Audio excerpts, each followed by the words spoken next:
Directing के part 9 हम start करने जा रहे हैं। Barrier to communication. Barrier to communication हम लोग पहले भी एक बार डिस्कस कर चुके हैं एज अ नॉइज। कम्युनिकेशन के प्रोसेस में जो भी डिस्टर्बिंग एलिमेंट्स होते हैं उसको हम लोग नॉइज बोलते हैं, और उसी नॉइज को बैरियर भी बोला जाता है। तो हम लोग डिस्कस करेंगे barrier of communication. Barrier to communication, अब इन दोनों के बीच में इन कम्युनिकेशन होना है, लेकिन बीच में बैरियर्स है। तो बैरियर्स क्या होता है?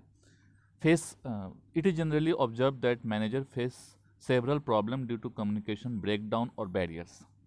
अभी जो बैरियर होते हैं वो प्रिवेंट करते हैं, किस चीज़ को प्रिवेंट करते हैं? कम्युनिकेशन को, या फिल्टर कर देते हैं, उसके कुछ पार्ट को फिल्टर कर देते हैं, या कुछ इनकरेक्ट मीनिंग को कैरी करने लगते हैं, ड्यू टू विच मिसअंडरस्टैंडिंग में बी क्रिएटेड। बैरियर जो होते हैं वो मैसेज को फिल्टर कर देते हैं, इनकरेक्ट मीनिंग को कैरी करने लगते हैं, जिसके कारण मैसेज में मिसअंडरस्टैंडिंग होता है। Therefore it is important for a manager to identify such barriers. इस बैरियर्स को आइडेंटिफाई करना एक मैनेजर की जिम्मेदारी है, और आइडेंटिफाई करके उस बैरियर को ख़त्म करना है। तो बैरियर्स के बहुत टाइप्स होते हैं। हमारे सिलेबस में बैरियर के 4 टाइप्स हैं: semantic barrier, psychological barrier, organisational barrier and personal barrier. Semantic barrier क्या होता है? बैरियर रिलेटेड टू मैसेज और सेंडर और receiver is known as semantic barrier, जिसमें बहुत सारे आते हैं: बैडली एक्सप्रेस मैसेज, सिंबल और different meaning, faulty translation, unclarified assumption, technical jargons and body language and gestures. एक एक करके आगे डिस्कस करेंगे हम लोग।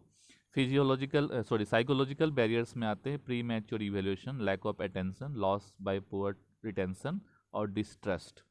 ऑर्गेनाइजेशनल या ओरल बैरियर्स में होता है organisational policy, rules regulation, status difference, complex organisation, organisational facility, तो ये सब आते हैं। पर्सनल बैरियर में आता है lack of confidence, lack of incentive, fear of authority. ये आगे हम लोग एक एक करके डिस्कस करेंगे।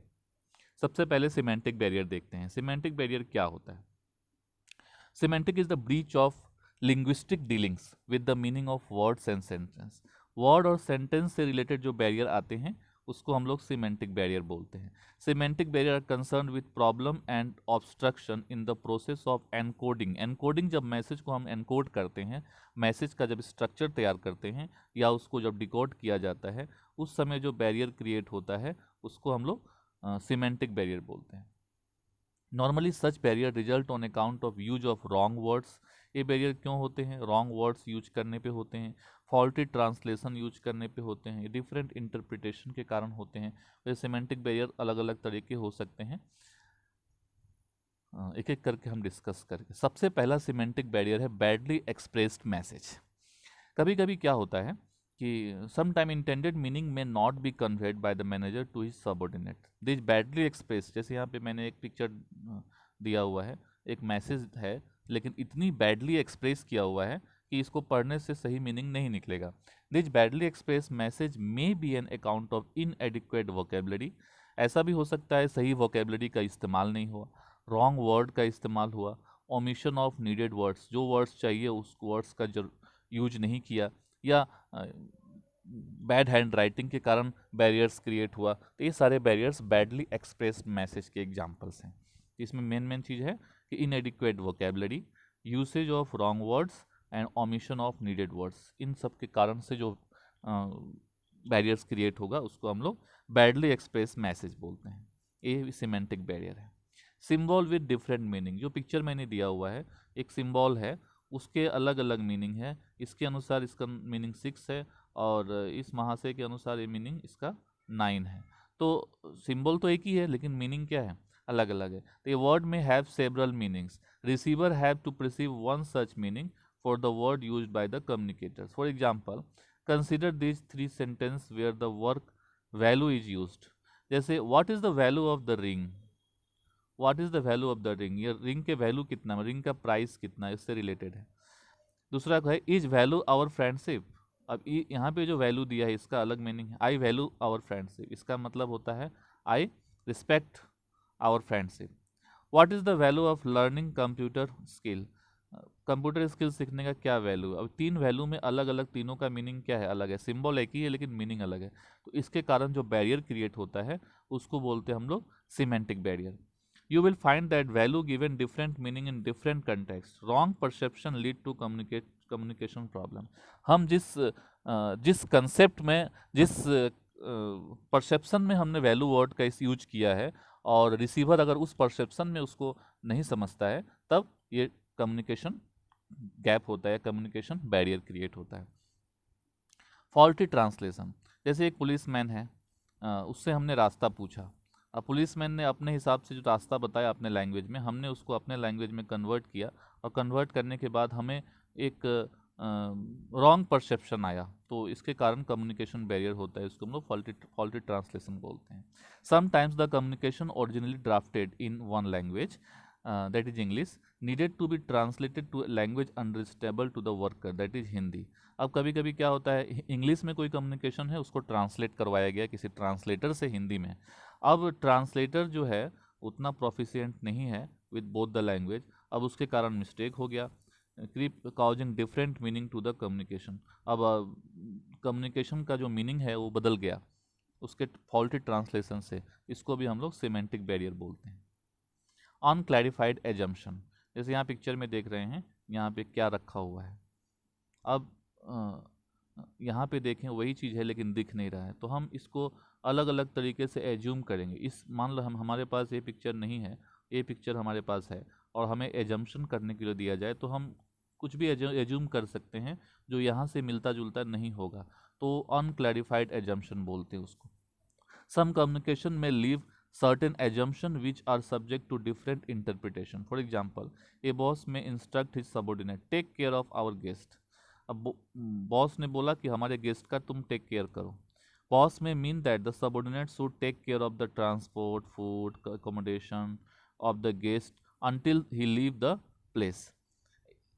बॉस का ये मीनिंग था, लेकिन सबऑर्डिनेट उसको ऐसा सोच सकता है that guest should be taken to be hotel with care, मतलब कि इसको होटल पे केयर के साथ पहुंचा देना है, बस ये समझ सकता है। Actually the guest suffer due to this unclarified assumption. ठीक है, तो ये अनक्लैरिफाइड एजम्पशन का एग्जाम्पल है। उसके बाद है टेक्निकल जार्गन्स, टेक्निकल वर्ड का यूज करना। अब हम जो टेक्निकल वर्ड का यूज कर रहे हैं, हम सेंडर हैं, हमने टेक्निकल वर्ड का यूज किया, रिसीवर को टेक्निकल वर्ड नहीं आते हैं, तब वो हमारे मैसेज को नहीं समझ पाएगा और इसके कारण बैरियर क्रिएट होगा। ये भी सिमेंटिक बैरियर का एग्जाम्पल है। It is usually found that specialist use technical jargons, technical words while explaining to person who are not specialist in the concerned field. Therefore, they may not understand the actual meaning में such words. अब actual meaning उस word का, ये तो expert है लेकिन जो सुनने वाला है वो एक्सपर्ट नहीं है उस मामले में, तो उस टेक्निकल वर्ड का मीनिंग नहीं समझ पाएगा, इसके कारण बैरियर क्रिएट होगा। Body language in gesture decoding, body language बहुत इंपॉर्टेंट है। We know that actions speak louder than words, that is why body language is very important. Every movement of body communicate some meaning, body का movement हमें कुछ meaning बताता है। The body movement and gesture and communication matter so much in conveying the message. If there is no match between what is said and what is expressed in body movement, communication may be wrongly perceived. जैसे अगर हम हाँ बोलते हैं और हाँ के लिए सिर ऊपर से नीचे हिलाते हैं, ऊपर से नीचे की तरफ हिलाया जाता है, और ना के लिए हम लोग क्या करते हैं, लेफ्ट टू राइट हिलाते हैं। लेकिन अगर हाँ के लिए हम लेफ्ट टू राइट सिर हिला रहे हैं, तो मैसेज का मीनिंग और बॉडी लैंग्वेज से मैच नहीं करेगा, और जो रिसीवर होगा वो उसको गलत परसेप्शन में ले सकता है, जिसके कारण कम्युनिकेशन बैरियर हो सकता है। अब आते हैं हम लोग साइकोलॉजिकल बैरियर। सिमेंटिक बैरियर हमारा समाप्त हो गया, साइकोलॉजिकल बैरियर आता है। इमोशनल और psychological factors act as the barrier to communication, जैसे lack of attention, premature evolution, poor retention, ये सब एग्जाम्पल है। For example, a worried person can not communicate properly and an angry receiver can not understand the real meaning of the message, ये हो सकता है। तो the state of mind of both the sender, दोनों का, sender का और receiver का, दोनों का जो माइंड है उसका क्या स्टेट है, ये भी डिपेंड करता है कम्युनिकेशन किस तरह से होगा, इफेक्टिव होगा कि नहीं होगा। प्री मैच्योर इवेल्युएशन, अब साइकोलॉजिकल में सबसे पहला एग्जांपल हम लोग लेते हैं pre mature evaluation. Pre mature evaluation क्या होता है? मतलब समय से पहले ही हमने उसका मीनिंग निकाल लिया। जैसे अगर आपको कोई बोला कि आप कहीं बाहर रहते हैं और आपकी माँ कहीं और रहती हैं, तो के बारे में आपका कोई फ्रेंड बताया कि मुझे एक बात बोलना है कि तुम्हारी माँ, इतना बस बोला, तो अगर आपको लगा कि कुछ आपके माँ के साथ गलत हो गया, आपने पहले ही मीनिंग निकाल लिया इसका, तो ये इसको बोलते हैं premature evaluation. Sometimes people evaluate the meaning of message before the sender complete the message. Sender message को कंप्लीट नहीं करता है, उससे पहले ही रिसीवर ने कुछ मीनिंग निकाल लिया, उसको हम लोग बोलते हैं premature evaluation. Such premature evaluation may be due to preconceived notions और प्रेजुडिस अगेंस्ट द कम्युनिकेशन। जैसे एग्जाम्पल हम देखते हैं एक वीडियो के थ्रू।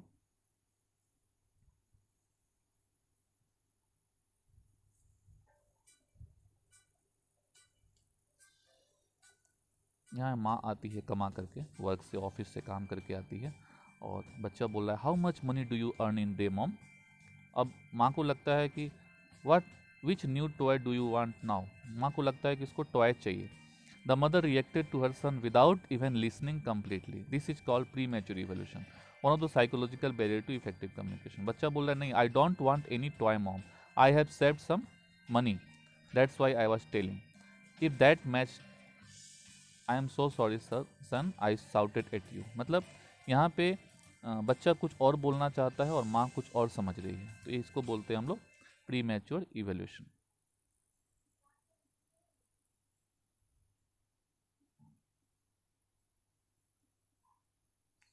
लैक ऑफ अटेंशन ज़्यादा करके बच्चों के साथ होता है। बच्चे कहीं और ध्यान दे रहे हैं, टीचर पढ़ा रहे हैं, बच्चे कहीं और ध्यान दे रहे हैं। ये चीज़ सबॉर्डिनेट और सुपीरियर के बीच भी होता है। But preoccupied mind of receiver and the resultant non listening of the message act as the major psychological barrier. जैसे हमारे माइंड में कुछ पहले से बसा हुआ है और हमें कोई कुछ बता रहा है, तो हम उसकी बातों को नहीं सुन रहे हैं क्योंकि हमारे माइंड में पहले से कुछ भरा हुआ है। For instance an employ explain about his problem to the boss who is preoccupied with an important file before him.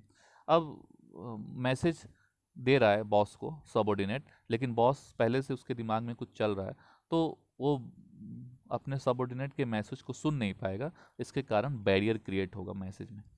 The boss does not guess the message and the employ is disappointed. इसको बोलते हैं हम लोग psychological barrier. Psychological barrier का example हो गया। तीसरा example देखते हैं, loss by transmission and poor retention. एक वीडियो देखेंगे, वीडियो से समझ में आएगा। क्या होता है कि हम लोग किसी को कोई बात बताते हैं कि इस मैसेज को आप किसी को कन्वे कर दो, लेकिन वो जा कर के जब वो जाता है कन्वे करने, तो रास्ते में ही कुछ मैसेज का कुछ मेन पार्ट जो होता है वो गायब करके दूसरे को कन्वे करता है। तो उसका एक एग्जांपल हम लोग देखेंगे।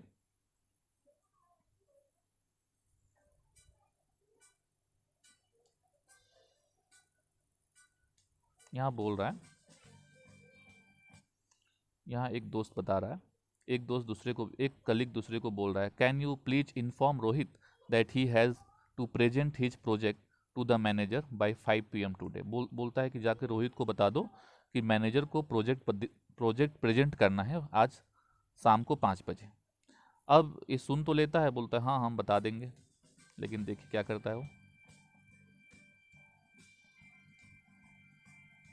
अब वो जाके किसको बताता है, वो जा करके किसी और कलीग को बता देता है। क्या बताता है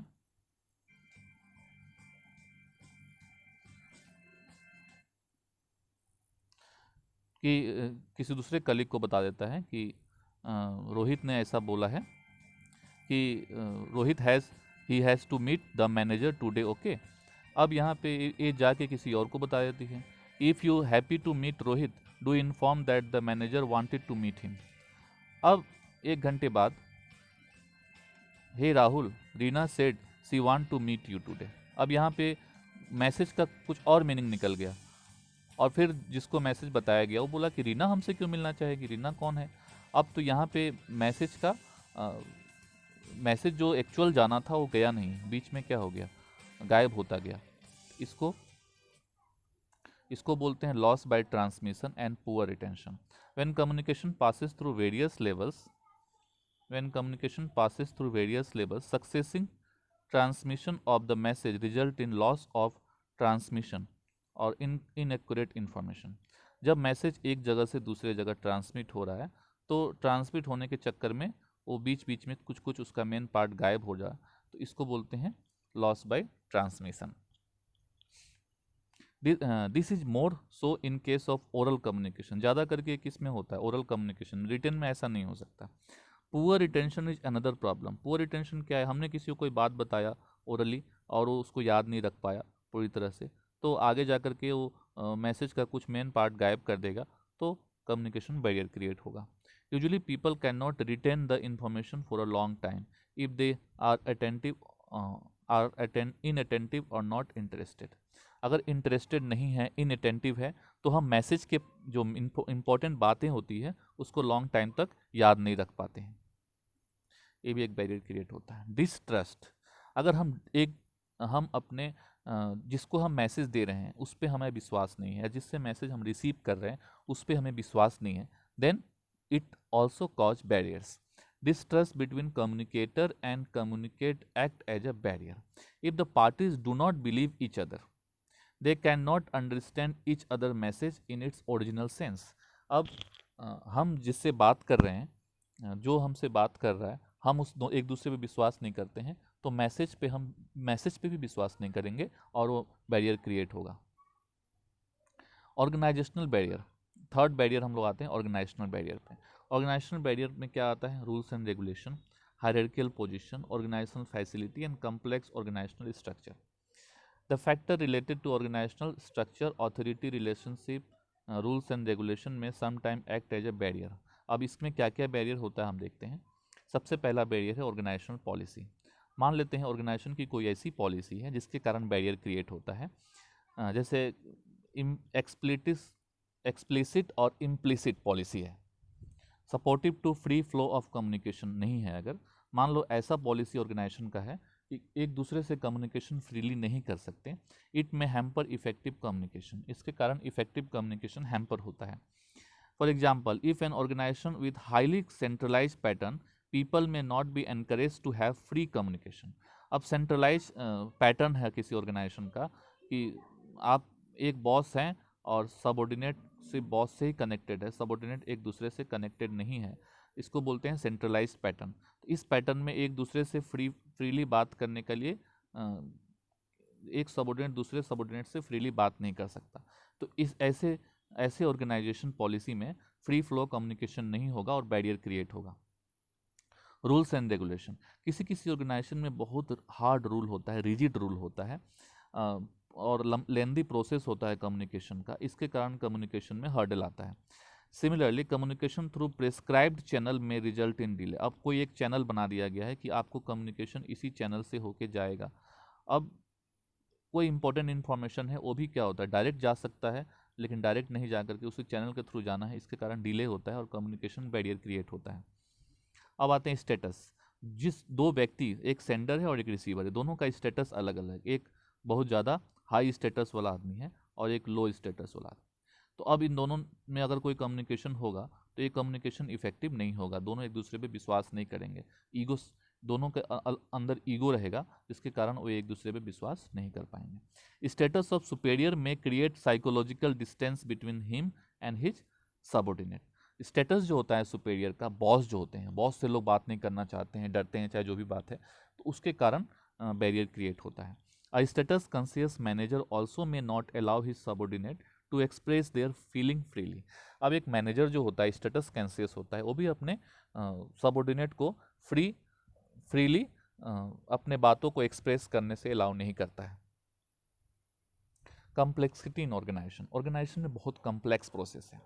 मान लेते हैं ऑर्गेनाइजेशन में बहुत सारे मैनेजरियल लेवल हैं, अलग अलग मैनेजरियल लेवल है, एक ऑर्गेनाइजेशन में बहुत सारे मैनेजरियल लेवल है, तो कोई भी इंफॉर्मेशन जब एक जगह से दूसरे जगह मूव करता है तो डिले हो जाता है और रास्ते में ही कुछ डिस्ट्रॉय भी हो जाता है, फिल्टर भी हो जाता है, इसके कारण कम्युनिकेशन में बैरियर क्रिएट होता है। ऑर्गेनाइजेशन की कुछ फैसिलिटी चाहिए ऑर्गेनाइजेशन में, जैसे कंप्लेन बॉक्स होना चाहिए, सजेशन बॉक्स होना चाहिए, पार्टी होना चाहिए, गैदरिंग होना चाहिए, ट्रांसपेरेंसी होना चाहिए ऑर्गेनाइजेशन में। अगर ये सब फैसिलिटी नहीं है तो इसके कारण भी कम्युनिकेशन बैरियर होता है। If facility for smooth, clear and timely communication are not provided, communication may be hampered. Facility like frequent meeting होनी चाहिए, suggestion box होना चाहिए, complaint box, social and cultural gathering, transparency in operation will encourage free flow of communication. ये सारी चीज़ें जो हैं communication को फ्रीली फ्लो करने में encourage करती है, लेकिन इस फैसिलिटी के lack of this facility creates communication problems. अब हम देखते हैं अंतिम बैरियर जो है personal barrier. Personal barriers personal factor से रिलेटेड होता है, जैसे fear of authority, fear of challenging authority, lack of incentives, unwillingness to communicate और less faith in own subordinate. तो देखते हैं एक एक करके सब. Fear of challenge of authority. जैसे अथॉरिटी, जैसे एक बॉस है, उसके पास जो अथॉरिटी है वो डरता है कि अगर हम अपने सबऑर्डिनेट से बात करेंगे तो वो हमारे अथॉरिटी को चैलेंज करेगा. If a superior perceive that a particular communication में एडवर्जली अफेक्ट हिज अथॉरिटी, ही और सी मे विथ होल्ड और सप्रेस सच कम्युनिकेशन. वो ऐसा कम्युनिकेशन करना ही नहीं चाहेगा और करेगा भी तो उसको दबा के रखेगा अगर उसको लगता है कि उसके अथॉरिटी को इससे चैलेंज हो रहा है. तो lack of confidence of superior on his subordinate.